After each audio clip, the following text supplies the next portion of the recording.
Okay, hi all. Today we are going to discuss the second part of accountancy MCQ most important question. Last video में हमने discuss किया था 100 question 11th class के BRS तक के. आज हम उसके आगे के जितने रेस्ट बचे हुए चैप्टर थे उनके जो भी क्वेश्चन थे उनको डिस्कस करेंगे. बिफोर स्टार्टिंग द वीडियो, अगर आपने अभी तक चैनल को सब्सक्राइब नहीं किया तो प्लीज़ गो एंड सब्सक्राइब. और अगर आपको वीडियो अच्छी लगे तो don't forget to like share and comment. तो चलिए वीडियो को स्टार्ट करते हैं. सबसे पहले क्वेश्चन आप देख सकते हो स्क्रीन पे. कह रहा है which of the following is not an error of commission. तो एरर ऑफ कमीशन हम जानते हैं जब रॉन्ग अकाउंट या रॉन्ग अमाउंट हो. तो over costing of cell book ज़्यादा से दिखाया जा रहा है तो यहाँ पे क्या हो रहा है, अमाउंट ज़्यादा दिखाया जा रहा है तो ये हमारा कमीशन होगा. क्रेडिट सेल 5000 से उसको हम क्या कर रहे हैं, क्रेडिटेड टू हिज अकाउंट, हमने उसके अकाउंट में क्या कर दिया, क्रेडिट कर दिया, जबकि हमको क्या करना चाहिए था, क्रेडिट सेल किया था तो रमेश के अकाउंट को हमने क्या करना चाहिए था, डेबिट करना चाहिए था. Wrong balancing of machinery account, balance गलत किया, अमाउंट इधर आ रहा है तो ये तीनों ही आपके कमीशन होंगे. लास्ट आप देखोगे cash sales not recorded in the cash book, तो आप कैश बुक में रिकॉर्ड नहीं कर रहे हो, ऑमिट कर जा रहे हो, तो ये इधर ऑफ ओमिशन है, तो आपका आंसर हो जाएगा फोर्थ नंबर. नेक्स्ट की बात करेंगे. कह रहे हैं good loss by fire should be credited to. तो जो लॉस होता है उसको किस में हम क्रेडिट करते हैं, तो अगर गुड लॉस हो रहा है तो उसको हम परचेस अकाउंट में क्रेडिट करते हैं. अगर आपको ऑप्शंस में परचेस अकाउंट नहीं दिया तो आपको पता है कि गुड्स से रिलेटेड जितनी भी एंट्रीज होती हैं वो हम ट्रेडिंग अकाउंट में करते हैं, तो हमारा ट्रेडिंग अकाउंट क्या होगा, क्रेडिट होगा. बात कर ले कि सेल था 10,000 का. ओके, सेल था 10,000 का, उसको हमने रिकॉर्ड किया है 1,000. तो हमने क्या किया, हमने 1,000 से ही रिकॉर्ड किया तो हमने एंट्री 1,000 से दिखाई है तो हमारे ट्रायल बैलेंस को अफेक्ट ही नहीं करेगा. तो जब अफेक्ट ही नहीं करेगा तो हमारा एरर कौन सा होगा, कंपनसेटिंग एरर होगा. हमको पता है कि ट्रायल बैलेंस को क्या करता है, हम इससे ट्रायल बैलेंस पे कोई भी जो है प्रभाव नहीं पड़ता है, तो हमारा आंसर हो जाएगा फर्स्ट नंबर. नेक्स्ट बात कर लें.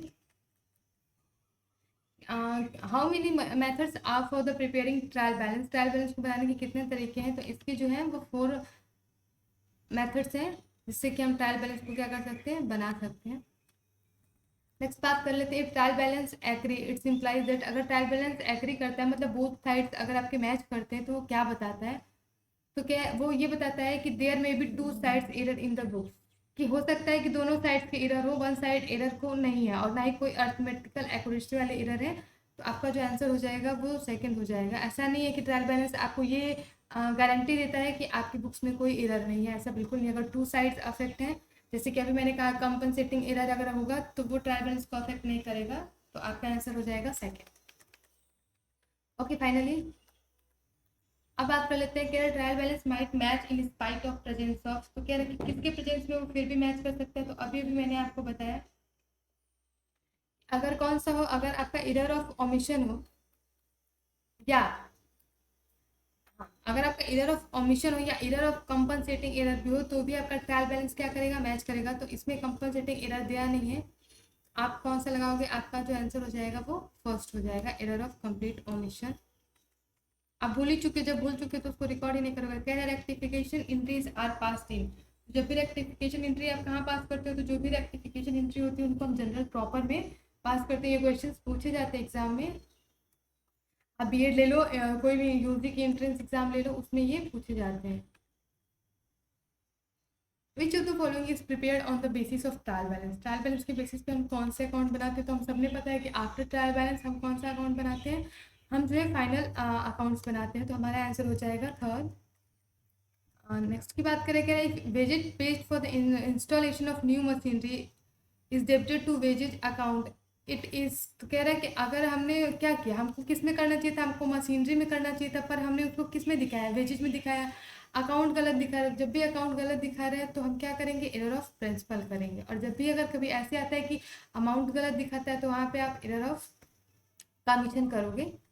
ओके, नेक्स्ट की बात करते हैं कि assessment account will be give the. Assessment account क्या देता है आपको, डेबिट एंड क्रेडिट बैलेंस कुछ भी दे सकता है. जो अकाउंट आपका क्या हो,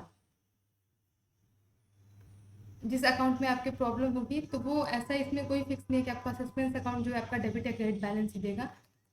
तो आपका आंसर हो जाएगा फर्स्ट नंबर. कह रहा trial balance is prepare to. Trial balance किसके लिए प्रिपेयर किया जाता है, तो अभी मैंने आपको ऊपर क्लियर किया था कि ये सिर्फ जो आपके अर्थमेटिकल एक्यूरेसी होती है उसको बताता है. बाकी अगर आप कुछ भूल चुके हो या फिर कोई अकाउंट में वो है मिस्टेक्स है तो ये उनको नहीं फाइंड आउट कर सकता.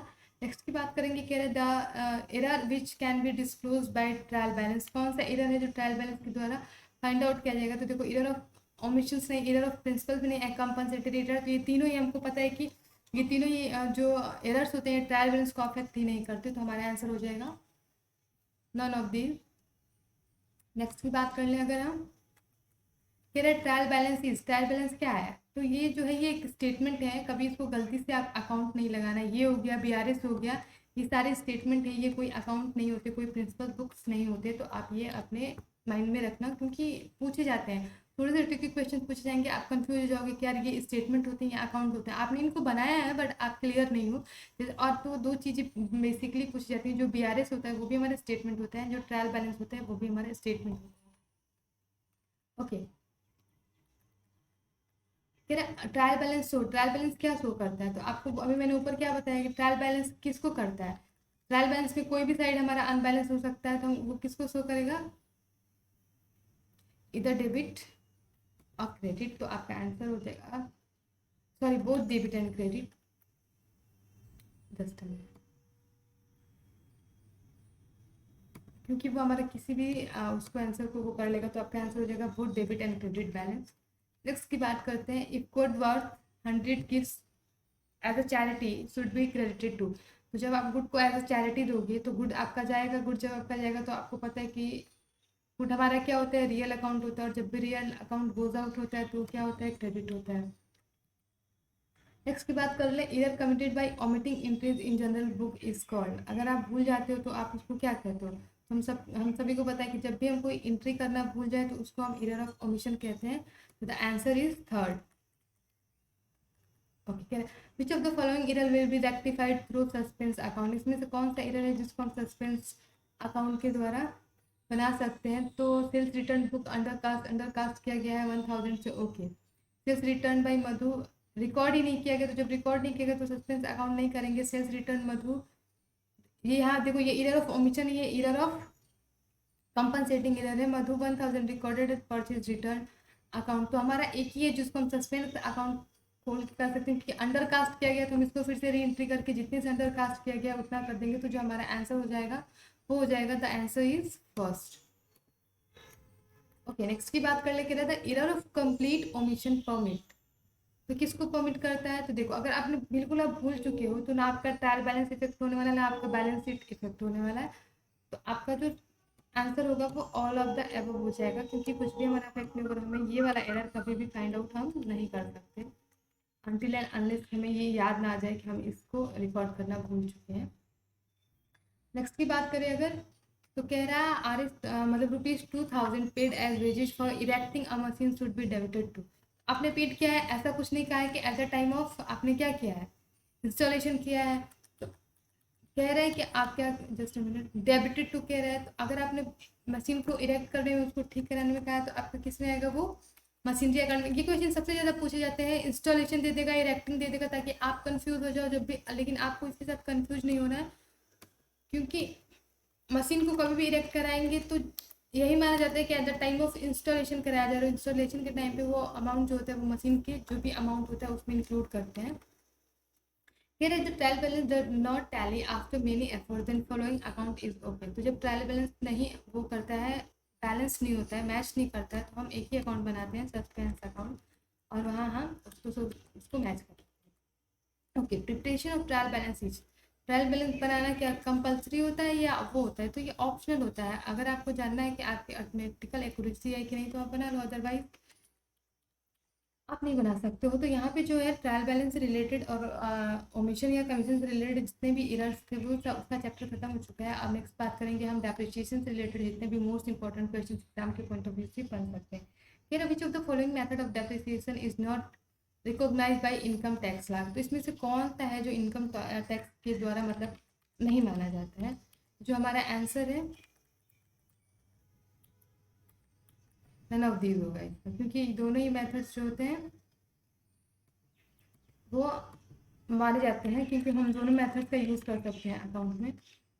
ओके, अब अगर बात कर ले as disposable account is prepare, disposable account हम क्यों बनाते हैं, तो डिस्पोजेबल अकाउंट जो बनता है वो provision for depreciation account is prepared. Okay, जब भी आप प्रोविजन बनाओगे देन आपको क्या बनाना पड़ेगा, डिस्पोजेबल अकाउंट, तब हम बनाते हैं। नेक्स्ट बात कर ले, अगर विच of the following is an example of capital reserve. Capital reserve का मतलब आप सभी जानते हो, प्रीमियम रिसिप्ट और issue of share on debenture. जब भी आप प्रीमियम पे इसको इशू करोगे तो ये आपका वन टाइम है ना, बार बार आपको उस पर प्रीमियम नहीं मिलना है, तो आप ये इसलिए किस तरह का आपका रिजर्व हो जाएगा, ये आपका कैपिटल रिजर्व हो जाएगा, तो याद रखना आप इसको। नेक्स्ट बात करते हैं, कह रहा है which of the following is an example of revenue reserve. Revenue reserve का एग्जांपल कौन सा है,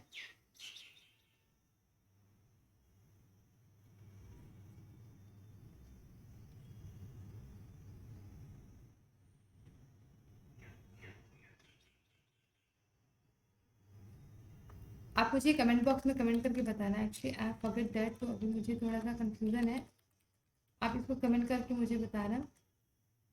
ओके, कह रहा है डिविडेंड इक्वलाइजेशन रिजर्व। तो डिविडेंड इक्वलाइजेशन रिजर्व जो होता है ये कैसा है, तो ये जो होता है ये स्पेसिफिक रिजर्व होता है। आई एम श्योर कि आपको अभी क्लियर हो रहा होगा, और जो भी अभी मैंने ऊपर वो जो क्वेश्चन था आपको एक बार और दिखा देती हूँ, आप इसको नोट कर लो और कमेंट बॉक्स में मुझे इसका आंसर देना। कह रहा है which of the following is example of revenue reserve.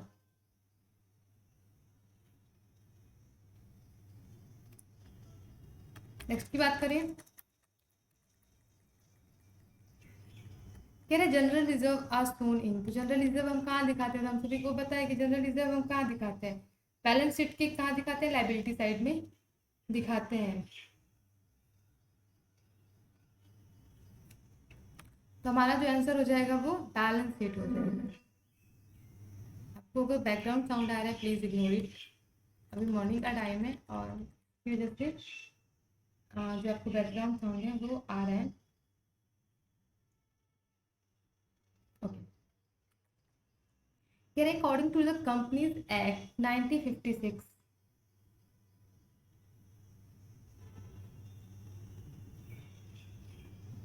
Secret reserve can be created by. Secret reserve कौन क्रिएट कर सकता है, तो अगर हम बात करें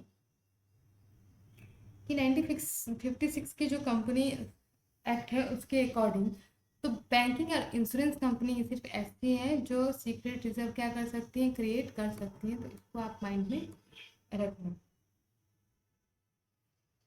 ओके, अगर नेक्स्ट की बात करें,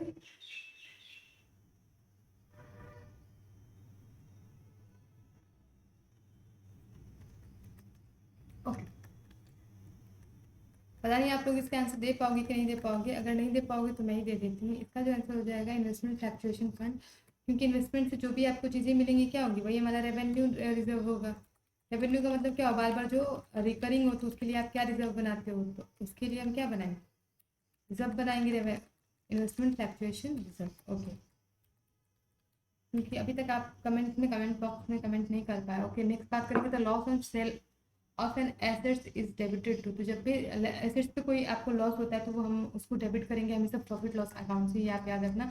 आपने प्रॉफिट लॉस पढ़ा होगा, जैसे डेप्रिसिएशन चार्ज ऑन, डेप्रिसिएशन किस पे चार्ज होता है, तो डेप्रिसिएशन आपको पता है कि जितने भी हमारे फिक्स असेट्स होते हैं उन पे हम चार्ज करते हैं जो कि टेंजिबल होते हैं। गुडविल पे हम डेप्रिसिएशन नहीं चार्ज कर सकते। At the end of the year depreciation account is transferred. तो at the end of the year depreciation account कहाँ जाता है, तो जो हमारा होता है वो प्रॉफिट लॉस अकाउंट में जाता है। बच्चे इसके साथ कंफ्यूज बिल्कुल ना हो कि प्रॉफिट लॉस एप्रोप्रिएशन में जाएगा, ऐसा नहीं है। प्रॉफिट लॉस एप्रोप्रिएशन में नेट प्रॉफिट जाता है, और उसके बाद हम उसको जो भी हम डिस्ट्रीब्यूट करते हैं अमंग द पार्टनर, वो चीज़ें हम उसमें करते हैं। Provision is created by debiting. कौन सा अकाउंट डेबिट करके आप प्रोविजन को क्रिएट करते हो, आप सभी को पता है कि हम प्रॉफिट लॉस को ही क्रेडिट कर, प्रॉफिट लॉस ही तो होता है प्रोविजन। आपका प्रॉफिट जितने से आप प्रोविजन बनाओगे उतने से कम हो जाएगा, तो प्रॉफिट लॉस अकाउंट को आप क्या करोगे, डेबिट करोगे। The cause of depreciation is, तो इसके सारे का वो हो सकते हैं all of the above, wear and tear से हो सकता है, और एब्सोलेंस से होता है। एब्सोलेंस का मतलब होता है टेक्नोलॉजी चेंज होता है, अगर आप लगातार एसेट्स का यूज़ करो तो भी तो वो डेप्रिसिएट होगा। अगर इसकी बात कर ले तो कह depreciation is the process of, तो ये क्या होता है, ये एलोकेशन का प्रोसेस होता है, इसको कभी वैल्यूएशन में नहीं चले जाना या डेप्रीमेशन में, ये वैल्यू एलोकेट करता है, ठीक है। तो आप इसको याद करना कि डेप्रिसिएशन एलोकेशन का प्रोसेस है। कह रहा है under reducing balance method depreciation to be charge. तो हमेशा जो होता है ये आप कभी भी इसको इस पे नहीं करोगे, ये ना तो स्क्रैप वैल्यू पे किया जाता है, ना रियल वैल्यू पे, ना ओरिजिनल वैल्यू पे। ये हर साल जो आपका डेप्रिशिएट होने के बाद जो अमाउंट आता है, हम उस अमाउंट पे उस जो है रिड्यूसिंग मेथड में हम उस अमाउंट पे चार्ज करते हैं डेप्रिशिएशन। बात कर ले depreciation account charge on the assets will be credited to. तो ये जो होता है अगर कभी भी आप डेप्रिशिएशन चार्ज करोगे तो किससे क्रेडिट होगा, वो जो है हमारा असेट से क्रेडिट होगा, जो कि असेट्स पे आप क्या कर रहे हो, डेप्रिशिएशन को चार्ज कर रहे हो। अब बात कर ले करें every fix assets loses its value due to the use और other reason this decline in the value of assets is known as. देखो जब भी यूज के कारण क्या हो, उसका जो वैल्यू वो कम हो रहा है, तो इसका मतलब क्या हो रहा है, वो डेप्रिशिएशन हो रहा है उसमें। एक्सप्लेनेशन मैंने यहाँ पे दे रखा है, तो अगर आपको थोड़ा सा क्लियर ना हो तो मैं अभी थोड़ी देर के लिए स्क्रीन पे रुकी हुई हूँ, तो आप इसको एक बार देख लेना पॉज करके वीडियो।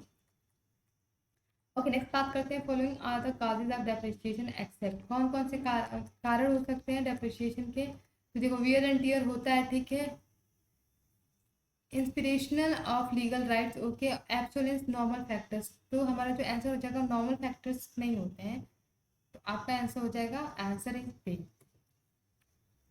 ओके, नेक्स्ट की बात कर ले, अगर अगर आप सिर्फ रिवाइज कर रहे हो तो आप मेरी वीडियो को स्पीड इंक्रीज करके देख सकते हो। कह रहे the following are the causes of, ये हमने कर लिया है।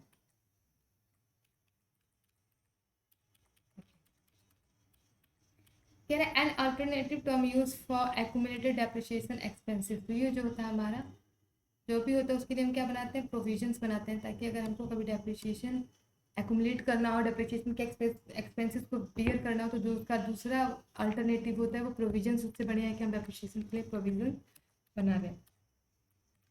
नेक्स्ट की बात करें depreciation charge under डिमनाइजिंग method.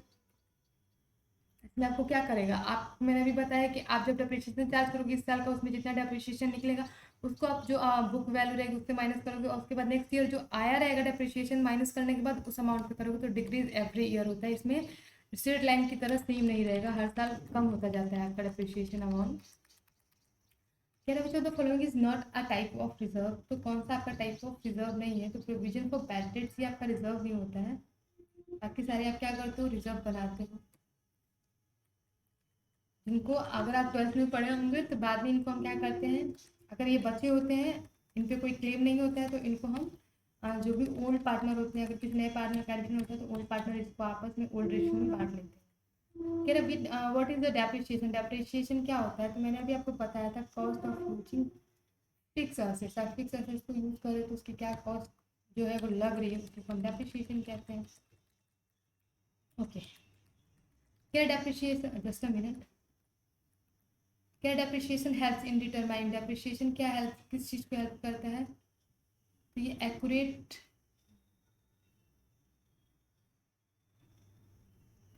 Accurate level अब क्या बताता है आपके, आई थिंक ए हो जाएगा आपका, क्योंकि अभी जब आपको पता चलेगा कि मेरी जो एसेट्स है वो इतने से डिक्रीज हो चुकी है, तो इतने से आप क्या करोगे, आपका प्रॉफिट भी तो डिक्रीज होगा। फिर what is the rate of charging डिमाइजिंग। देखो इसमें जो रेट की कभी भी बात करें तो आप कंफ्यूज नहीं होना, इन सबों का रेट नहीं होता है। कोई लोन अकाउंट थोड़े नहीं, पार्टनर का वो है कि आपको फिक्स है कि हाँ अगर कुछ नीड में नहीं भी हुआ है तो हम उसको 6% पर एनम से चार्ज करेंगे, ऐसा कुछ नहीं होता है। Under which depreciation method the amount of depreciation expenses remain the same throughout the year useful life of fix asset. इसका जो आंसर हो जाएगा वो आपका स्ट्रेट लाइन मेथड होगा, क्योंकि उसमें मैंने आपको बताया कि हर साल सेम अमाउंट होता है और एक ही बुक वैल्यू पे हम क्या करते हैं, उसको चार्ज करते हैं। तो हमारा आंसर हो जाएगा स्ट्रेट लाइन मेथड। और तो यहीं पे डेप्रिसिएशन से रिलेटेड जितने भी मोस्ट इंपॉर्टेंट क्वेश्चन थे वो फिनिश होते हैं। आप बात करेंगे नेक्स्ट चैप्टर की बिल की। फिर on the dishonour of discount bill whom does the bank look for payment। मैंने बताया आपको ड्रॉर अगर बिल डिस्काउंट कराता है और वो डिसऑनर हो जाती है तो बैंक किसकी तरफ देखेगा, ड्रॉर की तरफ देखेगा, क्योंकि ड्रॉर ने उससे पैसे नहीं लेते। तो हमारा जो आंसर हो जाएगा वो हो जाएगा ड्रॉर, फर्स्ट नंबर। फिर the act of signing by the drawer on the book of instrument for the purpose of transfer. तो जब भी ट्रांसफर की बात आए तो वहाँ पे इंडोर्समेंट होता है, क्योंकि उस बिल जो ड्रॉर के पास बिल होती है वो उसको क्या करता है, किसी और को ट्रांसफर कर देता है कि आप ये पैसे पे से ले लें। तो आंसर हो जाएगा इंडोर्समेंट। यार which balance is shown by BR book. BR book कौन सा, तो हमेशा ये डेबिट बैलेंस शो करता है।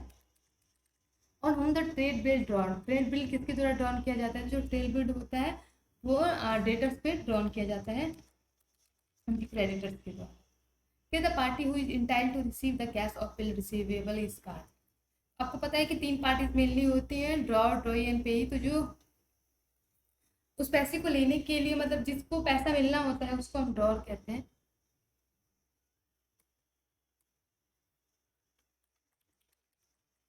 नेक्स्ट बात कर ले, कह रहा है डिस्काउंटिंग चार्ज। अगर आपको पता करना है कि बैंक से जब आप डिस्काउंट कराते हो तो उसका क्या चार्ज लगेगा, तो उसका क्या वो बनता है, इसका जो होगा वो होगा amount of bill discount plus rate multiply करोगे अनएक्सपायर्ड पीरियड, जो पीरियड अभी तक एक्सपायर्ड नहीं हो, कितने मंथ के लिए बचा है उतने मंथ से आप उसको जितना बचा है, जितना बीत चुका है उतना नहीं, जितना अनएक्सपायर्ड पीरियड, मतलब कि मान लो अभी आपका 1 साल का था, आपका 7 महीना बीता, 7 महीने बाद आपने क्या क्या करा लिया, तो सिर्फ 3 महीने जो होंगे वो आपके अनएक्सपायर्ड पीरियड होंगे, तो आंसर डी हो जाएगा। Okay, according to the Negotiable Instrument Act 1881, which of the following refers to an instrument in writing containing unconditional undertaking signed by the maker to pay on demand or fixed at a determinable future time or certain sum of money only to or to the order of certain person or to the bearer of the instrument। तो इसको हम क्या कहते हैं, तो आपको पता है कि इसी को हम क्या कहते हैं, इसको हम बिल ऑफ एक्सचेंज करते हैं। जो क्या आपको आंसर क्लियर हो। और अगर वीडियो अच्छी लगी please don't forget to subscribe and hit the bell icon button. Okay, if the due date is public day, अगर पब्लिक हॉलीडे है what will be the due date of the bill. अगर public holiday है तो आप एक दिन पहले आ जाओगे, अगर इमरजेंसी होता है तो आप एक दिन बाद के लिए जो डेट होता है वो आपका बढ़ता है, तो प्रीसीडिंग डे आपका आंसर हो जाएगा, आंसर हो जाएगा first preceding day. Okay, fee paid in cash to notary public is charge by, तो जो भी नोटरी पब्लिक होता है तो किसके द्वारा, तो जिसने भी बिल को होल्ड किया होगा ना उसके द्वारा चार्ज किया जाएगा। ओके, कह रहे Kamal drawn a bill on साइज 3000 को उसने रन किया, कमल ने इंडोर्स कर दिया वो रोहन को और रोहन ने राकेश को, तो पे ऑफ द बिल तो कौन होगा, लास्ट में वो बिल किसके पास है, राकेश के पास है। तो ऑब्वियस सी बात है कि जिसके पास लास्ट में बिल रहेगा ड्रॉई जो है उसी को पे करेगा। कह रहा है noting charge are paid by the, तो नोटिंग चार्ज किसके द्वारा पेड किया जाता है, देखो अल्टीमेटली ये ड्रॉई के द्वारा ही पेड किया जाता है। नोटिंग चार्ज जो होता है तो इसको जो नोटरी पब्लिक होता है वो ड्रॉर से लेता है, पर ड्रॉर क्या करता है बाद में इसको ड्रॉई से ले लेता है, तो paid by but this recordable from the draw. मैंने कहा अभी आपको बताया कि उसको हम बेसिकली चार्ज किससे करते हैं, ड्रॉई से करते हैं, पर जो नोटरी पब्लिक होता है वो ड्रॉर से लेता है, ड्रॉर बाद में उसको ड्रॉई से ले लेता है। Person to whom the bill is endorsed called, तो जिसको बिल इंडोर्स किया जाता है उस पर्सन को क्या कहते हैं, ये नहीं कह रहा है कि उस चीज को क्या कहते हैं इंडोर्समेंट, जो पर्सन जिस पर्सन को इंडोर्स किया जाता है उसको हम इंडोर्सर कहते हैं।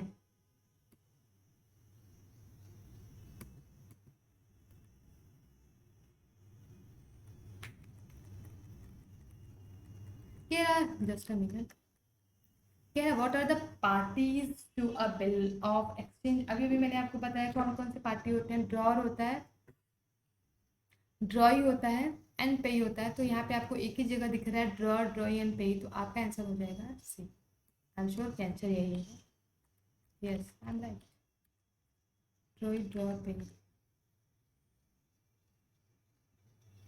अच्छा सॉरी ये पेयर है, आई एम रियली सॉरी,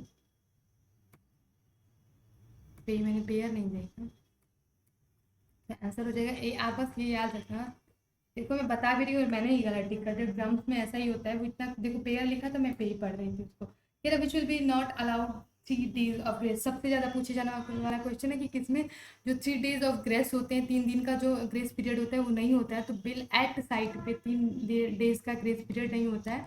और मैं आपको बता दूं कि ये यूपीसीसीएल के एग्जाम्स में पूछे गए क्वेश्चन इसमें बहुत सारे हैं।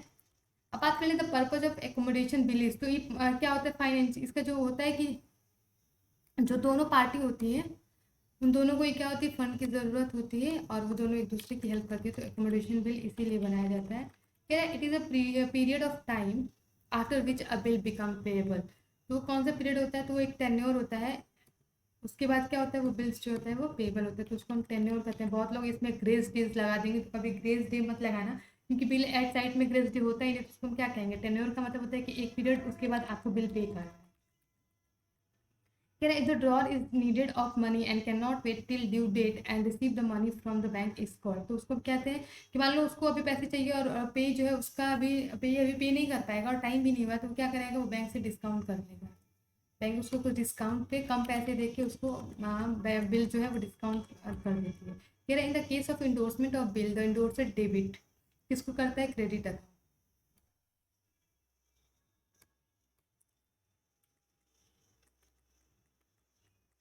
कह रहा which of the following is not true, कौन सा ट्रू नहीं है। देखो ये दिख रहा है, क्लियर दिख रहा है, ड्रॉ इज मेकर नहीं होता है, ड्रॉर इज मेकर होता है।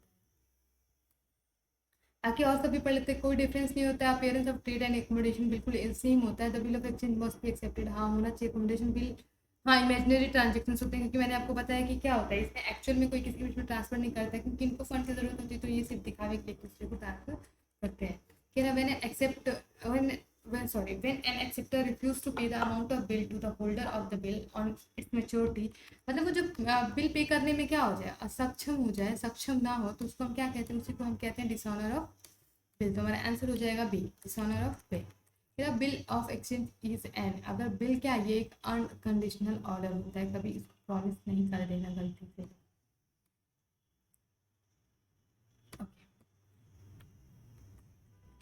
कह रहा है person who write out the order to pay is called, जो ये देता है कि आपको इस टाइम पे पेड करना है, उसको हम क्या कहते हैं, उसको हम ड्रॉर कहते हैं।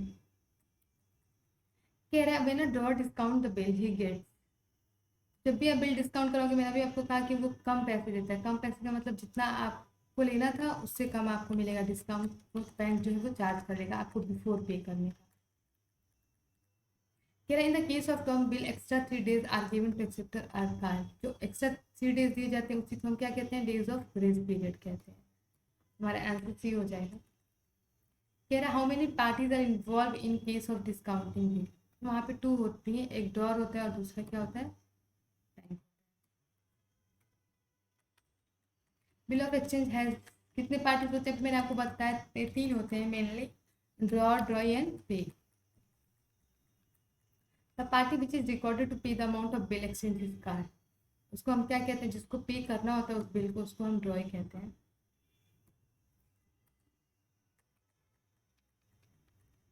कह रहे the party which is entitled to receive the payment of bill of exchange is known as, देखो एट द लास्ट जिसको पैसा मिलना होता है, कह रहे द पार्टी जिसको मिलना है to receive the payment of bill exchange is known as, last में जिसको मिलेगा उसको हम क्या कहेंगे, पे। एक्चुअल में किसको पैसा पे कर रहा है ड्रॉई, वो हमारा पे ही होता है जिसको मिले। ड्यू डेट ऑफ बिल, देखो 30 जनवरी को बिल जो है वो ड्रॉन किया गया था, तो 1 मंथ के लिए किया गया, तो 1 मंथ का मतलब क्या होता है, 30 days। 30 days का मतलब होगा आपका, हाँ आपको पता है कि फरवरी 11 का है, तो मतलब फरवरी आपकी 28 days की होगी, तो 28 days आपका 1 महीना हो गया। उसके बाद आपका 3 days का आप ग्रेस पीरियड ले लो, और उसके बाद आपका जो हो जाएगा वो 3 मार्च रहेगा। जब तक डेज की बात ना करेंगे 30 days के लिए, तब तक आप नहीं मानोगे। 1 मंथ का मतलब होता है पूरा फरवरी, ऐसा नहीं है कि आप काउंटिंग करने लगोगे 1 2 3 4, ऐसा नहीं होगा, ठीक है। 30 से था तो आप 35 तक जाओगे।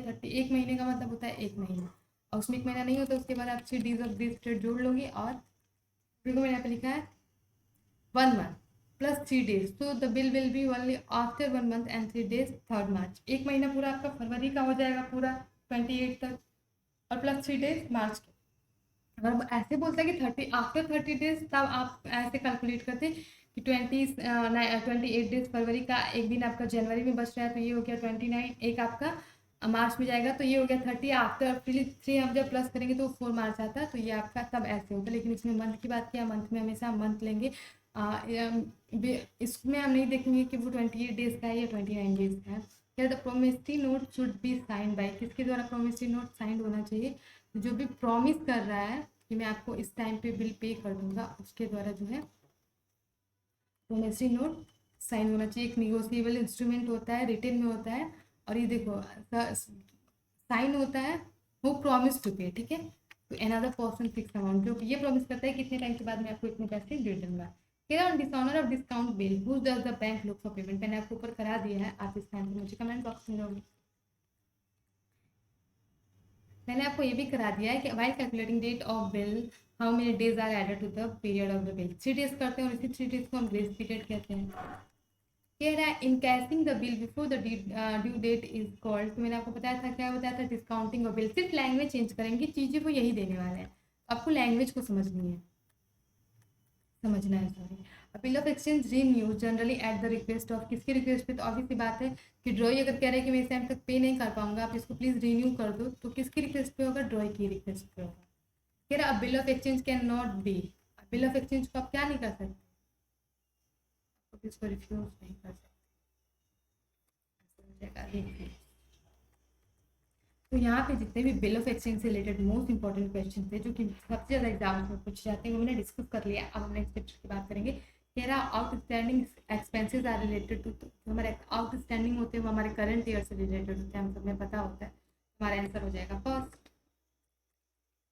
कह रहा prepaid expenses are shown in, prepaid expenses कहाँ शो करोगे? एसेट साइड शो करोगे, क्योंकि आपने इसको एक्स्ट्रा में पेड कर दिया है। तो अब आपके पास क्या है, ये आपका जो आपने एक्स्ट्रा में पेड किया है, जब भी एक्स्ट्रा में आप पेड करोगे प्रीपेड में, तो वो आपका असेट्स हो जाएगा। जब भी एक्स्ट्रा में आप क्या करोगे, जब भी वो आपका आउटस्टैंडिंग होगा, तो वो आपका रिसीव करोगे तो आपकी लाइबिलिटी हो जाती है। अगर प्रीपेड में आप कोई एडवांस कोई पैसा ले रहे हो, तो आप लायबल हो जा रहे हो, आपके पास वो लाइबिलिटी है, आपको वो काम करना है इन द फ्यूचर, तो इसलिए वो क्या होता है, वो लाइबिलिटी साइड लिखा जाता है। एक्सपेंसेस आपके लिए फायदे होते हैं प्रीपेड के, और जो एडवांस रिसीव्ड होते हैं वो आपके लिए लॉस। कह रहा चैरिटी ऑफ गुड क्या है? तो चैरिटी आप दे रहे हो अगर, तो आपके लिए लॉस है, क्योंकि आप आपका जो परचेज है या फिर जो भी गुड्स अकाउंटेड स्टॉक है वो उतने से कम हो जाएगा। फिर if the person fail to pay his debt, such amount is considered एड, अगर वो नहीं पर, तो हमें उनको क्या कहते हैं, अगर आप आपने किसी को कुछ पैसे उधार दिए थे और वो उनको पे नहीं कर पा रहा है, तो उसको हम बैड डेट्स कहते हैं, क्योंकि वो अपना पैसा पे करने में सक्षम नहीं है। कह रहा था objection of non trading corners, non trading की जब भी बात है तो वहाँ पे सोशल सर्विस की बात होती है, जिसका मेन मोटिव प्रॉफिट अर्न करना नहीं होता है, सर्विसेज जो भी होती है उनको सर्व करना होता है टू द पब्लिक। कह रहा है सच पर्सन वो earn remuneration against their services is called, देखो जो अपने सर्विसेज के लिए, तो सर्विसेज कौन देता है? जो भी हमारे प्रोफेशनल आई थिंक होते हैं वो सर्विसेज देते हैं, और उनके लिए जो पैसा वो चार्ज करते हैं, तो यहाँ पे आपका आंसर हो जाएगा प्रोफेशनल्स। ठीक है, कह रहा which of the following is non an item of non trading concern. Non trading salary, salary नहीं होती है, क्योंकि सैलरी क्या आप काम क्यों करते हो? सैलरी के लिए करते हो, तो ये नॉन ट्रेडिंग नहीं होगा। कह रहा receipt and payment account is a summary of, तो रिसिप्ट एंड पेमेंट जब भी आपको आए, don't be confuse, receipt and payment का मतलब होता है कैश बुक, मतलब कि इसमें सिर्फ आप वो ट्रांजेक्शन रिकॉर्ड करोगे जो in the form of cash होंगे, या फिर वो रिसिप्ट हो या पेमेंट हो। कह रहा है which of the following is recorded in income and expenditure account. तो मैं आपको बता दूं कि इनकम और एक्सपेंडिचर में रेवेन्यू आइटम्स रिकॉर्ड करते हैं ये, तो आप इसके साथ बिल्कुल भी कंफ्यूज नहीं होना। अब मैं आपके लिए वन वर्ड भी लेके आई हूँ फिलिंग द ब्लैंक्स, ताकि देखूँ कि आप क्लियर हो कि नहीं, और आपको वो हो जाए। अभी मैंने बताया goods given in a charity is credited to, तो मैंने आपको बताया परचेज कम होता है, परचेज अकाउंट कम होगा, तो हमारा परचेज क्या होगा? क्रेडिट होगा। फिर such expenses which are paid in current year but are related to the next year, तो आपने अभी आपने पेड किया पर वो अगली साल के लिए, तो ये क्या हो गया? प्रीपेड एक्सपेंसेस हो जाएंगे आपके। प्रीपेड का मतलब होता है अभी एक्स्ट्रा में आपने उसको पेड कर दिया है। एक्रूड इनकम क्या होता है? Personal account. कह रहा देयर इज अ कांस्टेंट और gradual fall in the assets due to the depreciation. क्यों फॉल होता है? अगर लगातार फॉल हो रहा है तो उसको हम डेप्रिसिएशन कहते हैं। Interest on capital always shown in debit side of the profit loss account, क्योंकि आपको पैसे मिल रहे हैं, आपको पैसे सॉरी आप पैसे दे रहे हो किसको? ऑनर को, तो आप पैसे दे रहे हो मतलब आपका प्रॉफिट कम होगा, जो ग्रॉस प्रॉफिट था, तो इसलिए डेबिट साइड होगा। ड्राइंग पे मिलता तो आप इसको क्रेडिट साइड दिखाते। कह रहे अनअर्न्ड इनकम सोन ऑन, तो जो भी आपका ऑन इनकम होता है जो अभी आपको मिला नहीं, उसको आप कहाँ दिखाओगे? उसको आप दिखाओगे लाइबिलिटी साइड में। फिर the main object of non trading concern, मैंने भी आपको बताया सोशल सर्विस होता है कि the debit of income and expenditure is called expenditure side. Non trading concern maintain their books according to cash system. That's account prepared with the help of cash book, तो मैंने आपको बताया कि cash book जब भी आएगा तो receipt and payment account लगाना। Only revenue item are shown in income and expenditure account. Capital represent the excess of assets over liability. अब बात कर लेते हैं ट्रू एंड फॉल्स की। Depreciation is charge in case of profits, ऐसा कुछ नहीं होता। डेप्रिसिएशन आप दोनों केस में चार्ज करोगे, इधर देयर इज प्रॉफिट और not. Unearned income is recorded in asset side, false. Interest on capital in income of the business, आप पे कर रहे हो, मैंने अभी ऊपर आपको बताया, तो ये इनकम नहीं होता, ये लॉस होता है। Drawing of goods is deducted from the purchase जो होता है। अगर आप गुड्स निकाल रहे हो तो आपका गुड क्या होगा, कम होगा। Doctor employed with government is an example of non trading professionals for, क्योंकि वो पैसे ले रहा है ना। Professional people maintain their accounts according to cash system rules. Income expenditure account reveal cash balance नहीं है, ऐसा कुछ नहीं होता है। Cash balance receipt and payment निकालते हैं। Capital item are written in receipt and payment account rule. No adjustment in made in receipt and payment account rule. बात कर लेते हैं नेक्स्ट चैप्टर की। Can automatic accept, question repeat हो गया है। Okay okay, just a minute guys.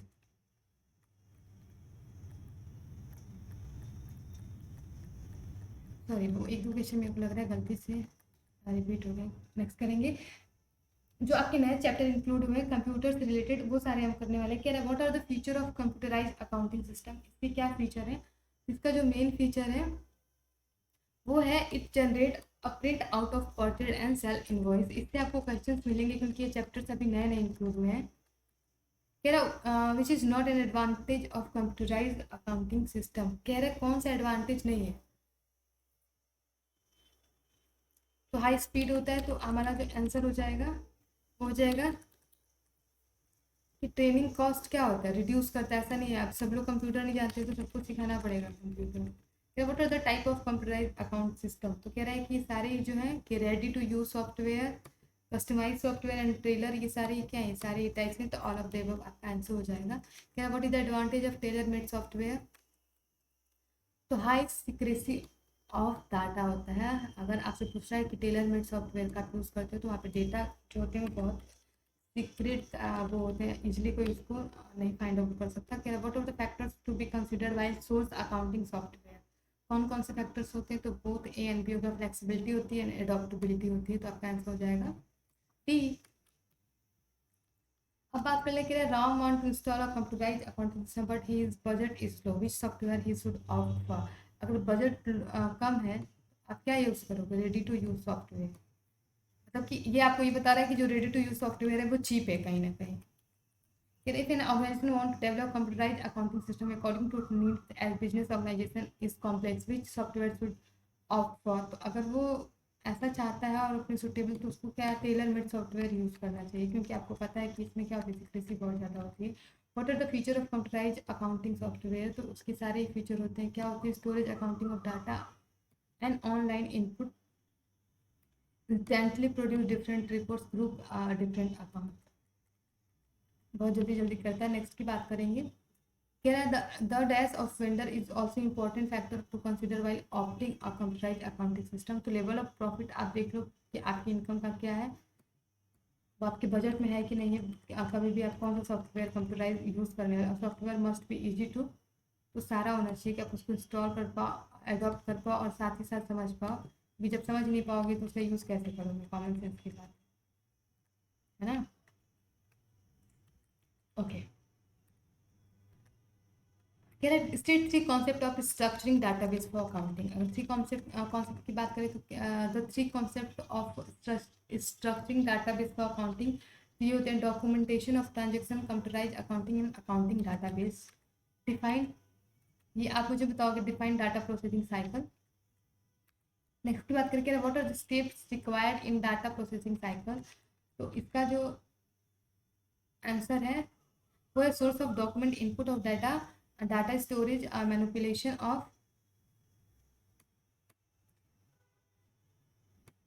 Manipulation of data and output of data. तो ये सारे क्या होते हैं, साइकिल होते हैं। फिर फोर्थ की बात करें, कह रहा है what are element required for conceptualizing data model. क्या क्या हमको एलिमेंट चाहिए होते हैं। तो आप देख लो, रियलिटी होना चाहिए, ईआर डिज़ाइन होना चाहिए, इलेक्शन डेटा मॉडल होना चाहिए, नॉर्मलाइजेशन होना चाहिए एंड रेफिनेमेंट होना चाहिए। तो आप इसको याद कर लेना। फिर है does all the relation have one default super key which is the unification of all its attribute, is it true और फॉल्स। तो ये ट्रू है। Here, do you agree with the statement that the data transformation is known as information? तो ये true है। Here, a referential integrity limitation rises because of the links between the various entity। तो ये आपका ये भी true होगा। कह रहा था L'occurrence of where condition in the select statement indicate that no tuples of relation shall be chosen. तो ये आपका false है. It is example of the example of representational data model in EA model. तो ये आपका क्या EA example है, तो ये आपका क्या है false. यार which attribute have more than one attribute with unique value. जो फुल फंक्शनल होता है उसके मोर देन वन एट्रीब्यूट होते हैं. क्या which entity does not have key attribute of its own. किसका नहीं होता है, तो वीक इंटिटी का अपना एट्रीब्यूट्स नहीं होता है. कह रहा what constant does the weak entity type always have with the respect its identity relationship. तो जो मल्टी वैल्यूड कांस्टेंट होते हैं इनका अपना होता है. नेक्स्ट की बात करें, कह रहा which item is to organise the record data into categorise. तो ये जो होता है आपके सॉर्टिंग डाटा होता है ये कैटेगरी में उनको डिवाइड करते हैं. कह रहा which item purpose is to organise the record data into category. तो कॉर्ड सॉर्टिंग जो होता है वो आपका जो रिकॉर्ड डाटा होता है उनको ऑर्गेनाइज करता है कैटेगरी में. कह रहा which content of statement once recorded can not be change by individual. तो स्नैपशॉट्स पे अगर आप कुछ भी रिकॉर्ड करते हो तो फिर आप उसको चेंज नहीं कर सकते. अगर बात करें state few capabilities of MS access, क्या क्या उसकी कैपेबिलिटीज होती हैं, तो वो आपको हेल्प करता है कि आप डाटा को स्टोर कर पाओ एक ऑर्गेनाइज वे में. सपोर्ट करता है वो वेरियस व्यू ऑफ डेटा को एंड इन्फॉर्मेशन को प्रोवाइड करता है, data sharing and different user transaction processing को. बात करते हैं कि mention the steps that require to create a new database in access. क्या क्या स्टेप्स होते हैं. तो फर्स्ट आपको क्या करना पड़ेगा, आपको एक्सेस विंडो को खोलना पड़ेगा. Choose blank access database and click okay button. और आप ये सारा देख लो, आप अच्छे से इसको समझ जाओ और कर लो, क्योंकि जब आप इसको प्रैक्टिकल में करोगे तभी आपको ये समझ में आएगा. तो आप पॉज करो, इसको देखो, फिर आप इसको अपना, अगर आपके पास कंप्यूटर अवेलेबल है go for it. Need for which report is not anticipated. तो कैजुअल रिपोर्ट जो होते हैं उसकी जरूरत कह रहा है नेम तो query that does not include the use of any inquiry function to the generate a summary or data. तो सिंपल क्वेरी जो होता है उसमें किसी तरह का नहीं जरूरत होता है. कह रहा which query indicate individual to access criteria for picking a collection of record. तो पैरामीटर होता है. कह रहा विच clauses is applied to designate the field to represent data or information. तो ये जो होता है वो सेलेक्ट होता है. कह रहा which item is determined to add a page number data and time to report. तो डिजाइन व्यू में जाके आप इसको कर सकते हो. और आपसे क्या क्या मोस्ट इंपॉर्टेंट पूछ सकता है, मैं आपको ऐसे वर्बली बता देती हूँ कि अगर वो ये पूछता है आपसे कि अब वो आपसे पूछ सकता है कि कितने बाइट में कितने निबल होते हैं, एक बिट में कितने बिट मिलके एक निबल बनाते हैं. तो एक 4 निबल जो होते हैं वो 4 बिट के बराबर, एक निबल बराबर 4 बिट होता है और 8 बिट के बराबर एक बाइट होता है. तो आप लोग इतना नेट यूज़ करते हो तो आप लोग मुझे बताना कि जो 1 किलोबाइट होता है उसमें कितने बिट्स होते हैं. और आई होप आपको वीडियो अच्छी लगी हो. Please please please do like share and subscribe और कमेंट करके जरूर बताना कि आपके लिए बेनिफिशियल रहा कि नहीं. Thank you.